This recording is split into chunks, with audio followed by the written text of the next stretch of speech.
According to the Russian Ministry of Defense, the armed forces of Ukraine lost more than 20,800 servicemen in the past month but did not advance on the front lines. In an attempt to hide its defeats, Kiev is launching senseless attacks on Russian cities. On the night of August 1st, 2 drones were destroyed by air defense forces in the Moscow region.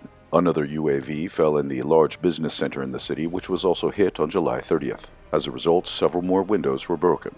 Another target for Ukrainian attacks last night were Russian military ships and civilian cargo vessels in the southwestern waters of the Black Sea. The military patrol ships Sergei Kotov and Vasily Bykov repelled the attack. Similarly to the cases of the previous attempts to hit Russian ships, it resulted in the destruction of all unmanned boats. Enraged by their defeats on the front, Ukrainian Nazis continue massive shelling strikes on civilians. On July 31st, they struck the Donetsk city agglomeration, including with US-made HIMARS MLRS. Ukrainian commanders used their favorite terrorist tactics and launched missiles at public places in the morning when there were a lot of residents of the city going to work. As a result, 3 civilians were killed and 14 others were wounded. Later in the evening, Ukrainian Nazis killed 3 civilians and wounded 15 others in the village of Basan in the Zaporozhye region.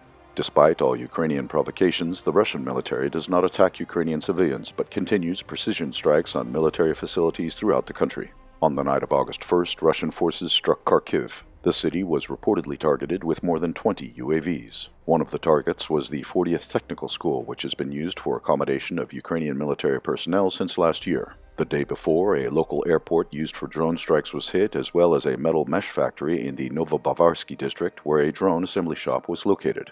Russian Iskander missiles also struck the college used for housing the Ukrainian military in Kryvyi Rog. In its turn, Kiev accused Russia of an attack on a residential building, but the footage of the damage confirms that it was likely hit by the Ukrainian Air Defense Forces. An Iskander missile would have easily destroyed the entire building.